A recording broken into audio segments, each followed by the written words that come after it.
स्वागत है आप सभी का मेरे YouTube चैनल टॉरस 200 पर। और आप ये सोच रहे होंगे कि आज की हम अपनी वीडियो स्टार्ट बाइक चलाते हुए क्यों कर रहे हैं, तो वो हम इसलिए कर रहे हैं क्योंकि आज हमारे वीडियो का टॉपिक ही यही है। हमारी वीडियो का आज का टॉपिक है हमारी बजाज पल्सर RS 200 BS6 का राइड रिव्यू, जो कि होने वाला है 25,190 किलोमीटर के बाद 25,190 किलोमीटर ये बाइक मैंने चला ली है। और अब मैं इसके करने जा रहा हूँ प्रॉपर एक राइड रिव्यू, जिसमें आपको सब कुछ बताने वाला हूँ। इसका जो भी मेरे को इस टाइम पीरियड में जो भी इसमें परेशानी आई और जो भी अब कैसे ये बाइक परफॉर्म कर रही है इतने किलोमीटर चलाने के बाद, और इसमें क्या क्या कमियाँ थी इस बीच में मेरे को आई, और क्या क्या जो मेजर खर्चा है वो हुआ है, और अब इसका जो राइडिंग क्वालिटी है वो कैसी मेरे को मिल रही है, तो वो सब आज हम इस वीडियो में डिस्कस करने वाले हैं। तो वीडियो पे बने रहिएगा। और मेरे चैनल को अभी तक आपने सब्सक्राइब नहीं करा है तो चैनल को सब्सक्राइब कर लीजिएगा। मेरे चैनल पे और भी इसकी इन्फॉर्मेटिव वीडियोस आपको देखने मिल जाएंगी, तो मेक श्योर आप वो सब भी एक बार चेकआउट कर लीजिए। अगर आपको RS 200 से रिलेटेड कोई भी इन्फॉर्मेटिव वीडियोज़ चाहिए तो वो मेरे चैनल पर पहले से ही अपलोडेड है, एक बार आप वो जाके चेकआउट कर सकते हैं। तो पहले शुरुआत कर लेते हैं इस बाइक की राइड क्वालिटी की। 25,000 किलोमीटर चलाने के बाद ये बाइक मेरे को अब राइड क्वालिटी इसका कैसा ये दे रही है मेरे को, क्या इसका परफॉर्मेंस आ रहा है पहले के मुकाबले। तो भाई देखो, जैसे कि बात कर ले पहले से अभी के मुकाबले,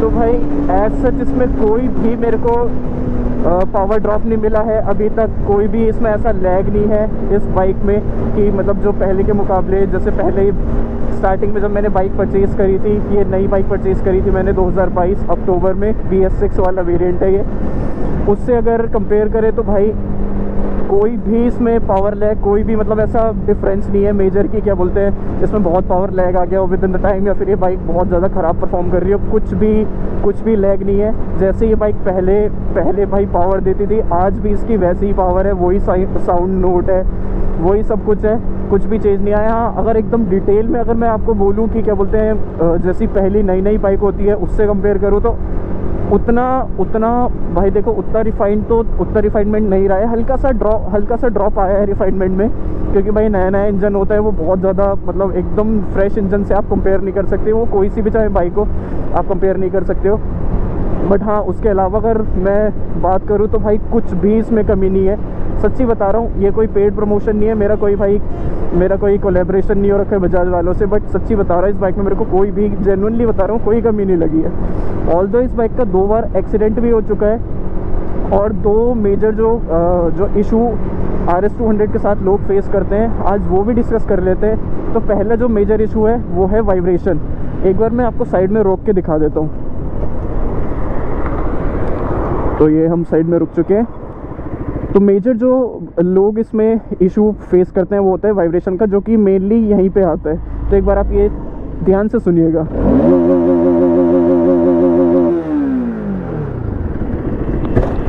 तो भाई जैसा कि आपने देखा, ये बाइक चल चुकी है 25,190 किलोमीटर, उसके बाद भी मेरे को इस बाइक में वाइब्रेशन का कोई भी प्रॉब्लम नहीं है। जैसा कि मैंने आपको बताया कि लोगों को इसमें वाइब्रेशन का या बहुत ज़्यादा प्रॉब्लम आता है। भाई देखो, मैं एक्सेप्ट कर रहा हूँ इसमें वाइब्रेशन का प्रॉब्लम था। जब ये बाइक मैंने स्टार्टिंग में ली थी, इस बाइक में वाइब्रेशन का इशू मेरे को भी हुआ था, काफ़ी इशू हुआ था। वो राइड क्वालिटी बहुत ख़राब करता है, इरिटेट करता है चलते वक्त, यहाँ से बहुत आवाज़ आती है। बट भाई जब तक आप अपनी बाइक को समझोगे नहीं, उसको केयर से नहीं रखोगे, इस बाइक को मैं एक्सेप्ट कर रहा हूँ, मैंने बहुत रैश चलाया है इस बाइक को, मैंने रेड लाइन करके चलाया है बहुत ज़्यादा, पर कभी भी इस बाइक को मैंने बेकदरी से नहीं चलाया कि बिल्कुल ही मैं इसके साथ स्टंट कर रहा हूँ।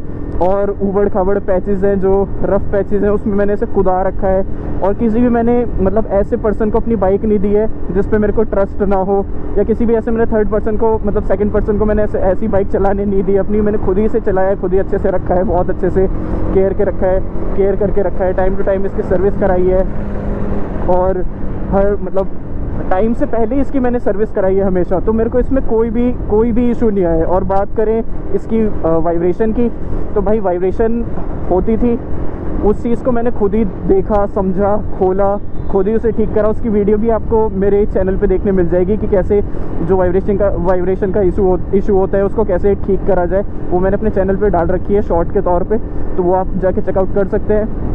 तो मेरे को इसमें वाइब्रेशन का कोई भी इशू नहीं है। ऑल्दो इसका 2 बार एक्सीडेंट भी हो चुका है, तब भी मेरे को इस बाइक में सोचो वाइब्रेशन का कोई भी इशू नहीं है। जबकि फेयरिंग बाइक के साथ अगर आपका एक्सीडेंट हो जाए तो भाई उसमें लाइफ टाइम कहीं ना कहीं से दिक्कत होती रहती है, बट भाई मेरे को इसमें कोई भी इशू नहीं है। और दूसरी बात, इसका जब एक्सीडेंट हुआ था भाई, इसके जो पार्ट्स हैं वो सच में इतने ईजी टू मेंटेन है, इतने चीप है।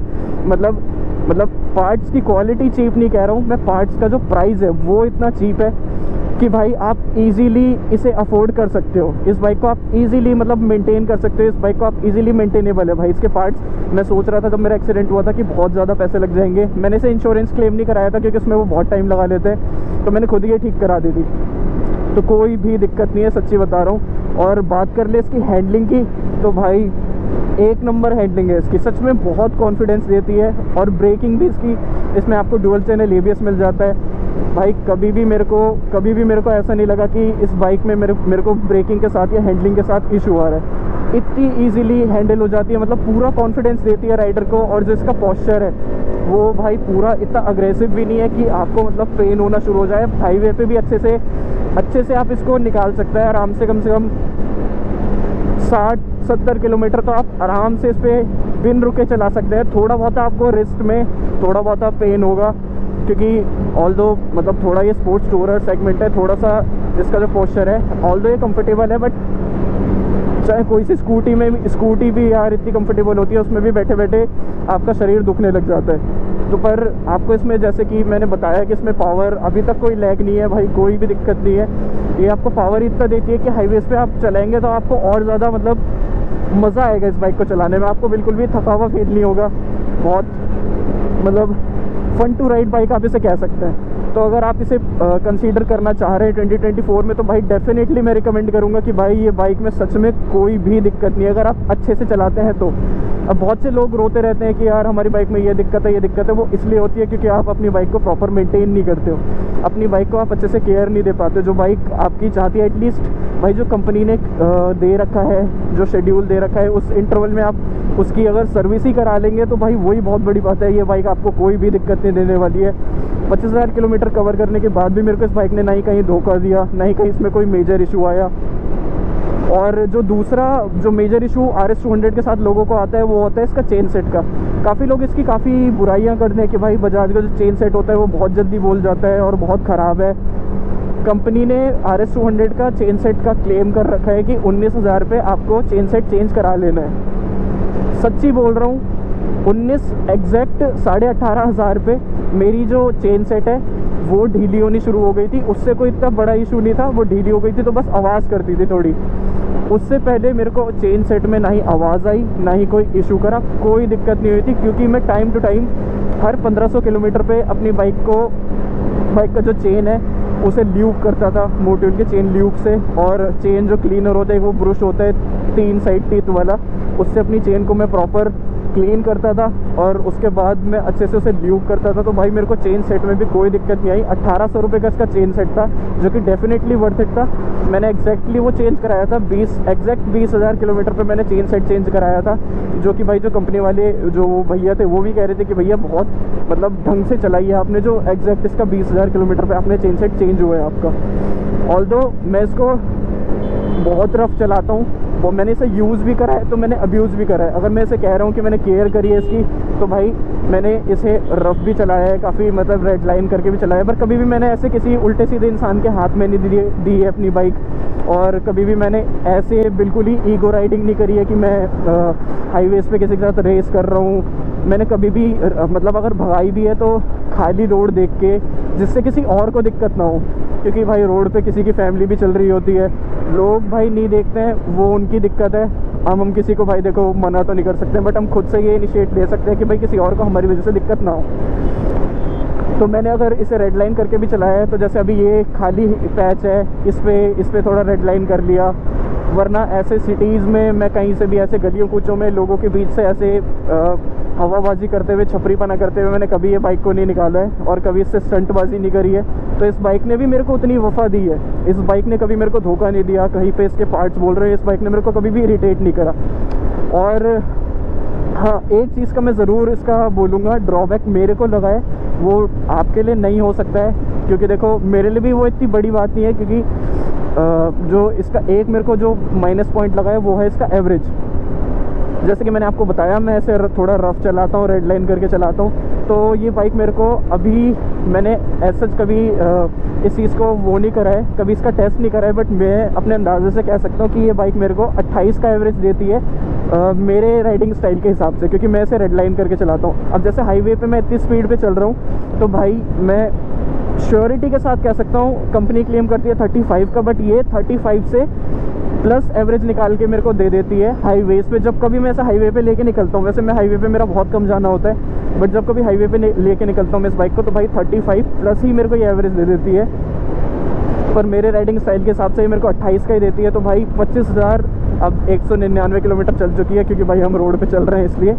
तो इस हिसाब से भाई अगर अंदाज़ा लगाएं तो अभी तक मैंने इस बाइक में, और एक साल ही हुआ है, ऑलमोस्ट एक साल ही हुआ है, क्योंकि 2022 में अक्टूबर में ली थी और अभी 2024 का जनवरी चल रहा है, और 2-3 महीने ही ऊपर हुए हैं एक साल से। तो भाई ज़्यादा डिफरेंस नहीं है। तो मतलब मैंने एक साल में से 25,000 किलोमीटर क्लॉक कर लिया है। तो इतना चलाने पे मैंने कम से कम इसमें 80 से 90 हज़ार रुपये का तेल डला दिया होगा, क्योंकि भाई यहाँ देहरादून में जो पेट्रोल का प्राइस चल रहा है वो चल रहा है 90 to 95 रुपीज़ पर लीटर।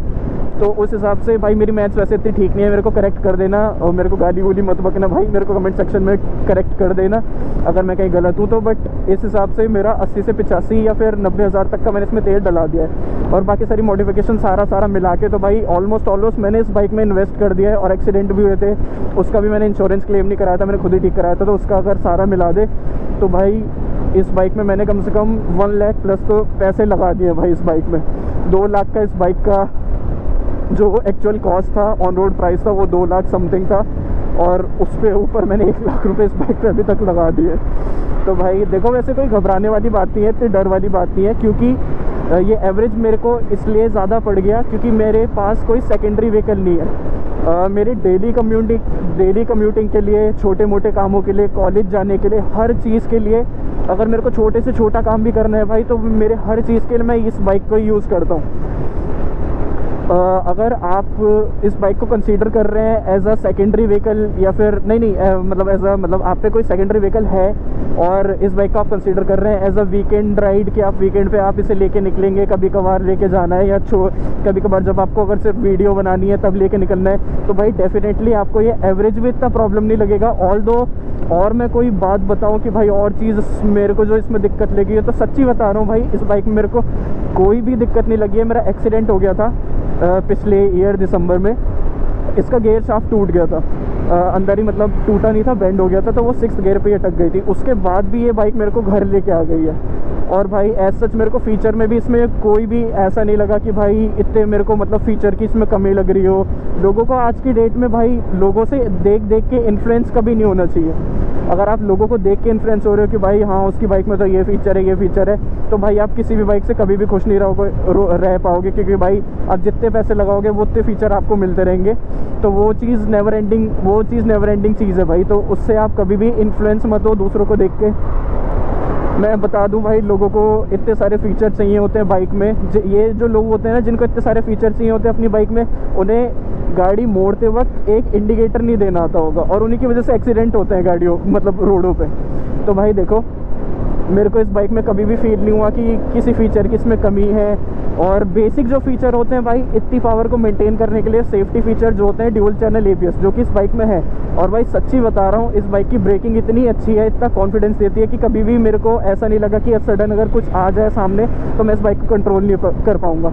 बहुत ईजीली कंट्रोल हो जाती है। अगर आप बिगनर भी हैं तो भाई बिगनर के लिए भी ये बाइक बहुत मतलब राइडर फ्रेंडली बाइक आप इसे कह सकते हैं कि भाई इजीली आप, हाँ पावर इसमें बहुत ज़्यादा है, अगर आप इसे ढंग से संभालेंगे नहीं तो भाई चाहे आप कोई सी भी बाइक ले लें, नहीं भाई अगर वो ऐसे आप छपरीपना करेंगे तो आप किसी भी बाइक को क्रैश कर सकते हैं, किसी भी बाइक से आप क्रैश हो सकते हैं, वो आपके लिए डेंजरस साबित हो सकती है। तो भाई मैं यही बोलूँगा, बाइक आप जौन सी भी लेना, कदर कायदे से चलाना, सारे सेफ्टी गियर के साथ चलाना।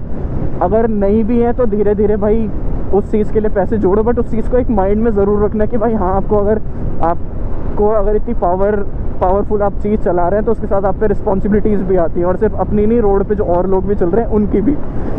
तो भाई बाइक को अपनी, अगर आप पे ये बाइक है तो भाई बहुत बड़ी बात है ये बाइक मतलब रख पाना, इसे मेंटेन कर पाना और बहुत कदर कायदे से ही चलाना। बहुत अच्छी बाइक है, आप कंसिडर कर सकते हैं। मेरे को सच में इतना किलोमीटर कवर करने के बाद इस बाइक में कोई भी दिक्कत नहीं लगी है। और वाइब्रेशन का भी मैंने आपको बता दिया इशू, जो मेजर इश्यूज़ RS 200 के साथ फेस करते हैं लोग, वो चीज़ मैंने कवर कर दी है। और मैंने फ़ीचर्स का भी आपको बता दिया, जो बेसिक फ़ीचर है भाई एक बाइक में, स्पोर्ट्स बाइक में आपको बेसिक फ़ीचर यही चाहिए होते हैं कि भाई पावर, और दूसरा भाई इसका एग्जॉस्ट नोट आज तक वैसा ही है जैसे स्टार्टिंग में था, कोई कमी नहीं है। एग्जॉस्ट नोट इसका इतना प्यारा है कि रोड प्रेजेंस आपको मिलती है भाई। 10-15 मीटर आगे बंदा चल रहा होता है ना, अगर मैं इसे रेड लाइन करते हुए जा रहा हूँ तो भाई वो पीछे मुड़ के देखता है कि कोई चीज़ आ रही है। और भाई सच में आपको एक कॉन्फिडेंस फील होगा, अच्छा फील होगा कि भाई आप एक मतलब बहुत अच्छा प्रोडक्ट चला रहे हैं, एक अच्छी चीज़ चला रहे हैं आप। तो भाई कभी भी आपको, और इसका सर्विस जो मैंने आपको बताया, जो सर्विस भाई मेरे को फीडबैक मिला वो भी, उसमें कोई कमी नहीं है भाई। जो अमित बजाज ऑटो डोयो वाला है, थैंक्स टू देम कि भाई वो इतने अच्छे से ट्रीट करते हैं। अगर आपने उनका कोई प्रीमियम सेगमेंट लिया है बजाज का तो वो उस हिसाब से आपको ट्रीट भी करते हैं अच्छे से, आपकी बाइक को प्रायोरिटी भी देते हैं, अच्छे से केयर करते हैं। और हर टाइम उन्होंने सपोर्ट करा यार। जब मेरा एक्सीडेंट भी हो गया था उन्होंने बहुत सपोर्ट करा कि भाई मतलब कभी भी ऐसा कोई प्रॉब्लम नहीं हुआ। और भाई इस बाइक में सच में मेरे को, सच्ची बता रहा हूँ, कमी अगर होती तो मैं डेफिनेटली आपके सामने रखता। मेरे को कोई गुमान नहीं है, मेरे को कोई शर्म वाली बात नहीं है कि अगर मैं आपके सामने इस बाइक की कमी गिना दूंगा तो मैं छोटा हो जाऊंगा। भाई मेरे को क्या मिल जाएगा अगर मैं इस बाइक की, अगर आपको मतलब मैं इसकी कमी अगर नहीं गिनाऊंगा तो मेरे को उससे क्या मिल जाएगा? मेरे को कुछ लेना देना नहीं है। मैं गिना सकता हूँ, अगर कमी इसमें होती तो मैं आपको ज़रूर गिनाता, बट अगर इसमें कमी नहीं है तो कोई मेरे को प्रॉब्लम नहीं है। वहाँ चल रही है R15 V4। भाई देखो सारी बाइकें बहुत अच्छी हैं, मेरे को किसी बाइक, मैंने कभी भी किसी बाइक से अपनी बाइक को कंपेयर नहीं करा है। सारी बाइक बहुत अच्छी हैं अगर आप उसे मेंटेन कर पाते हो तो। मैं किसी भी बाइक को, मैं ये नहीं कह रहा हूँ कि आप R15 ही लो, आप कोई सी भी बाइक, आपका जौन सा मन है वो बाइक आप लीजिए, बट अगर आप उसे मेंटेन कर पाते हैं तो ही। अब वो बाइक लेके आप उसकी बेकदरी कर रहे हैं तो वो भी ठीक नहीं है। बाइक आप का जौन सा मन है, जौन से आपको सूट करती है, कि कभी भी मैंने जैसे आपको बता दिया, किसी को देख के किसी से इन्फ्लुएंस हो के बाइक कभी मत लेना। जौन सा आपकी बाइक का मन है वही बाइक लेना।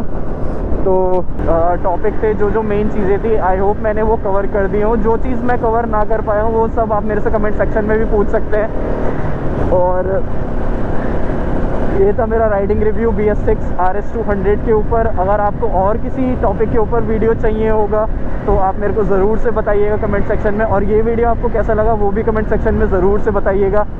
तो thanks for watching, this is Taurus 200 signing out, bye bye, take care.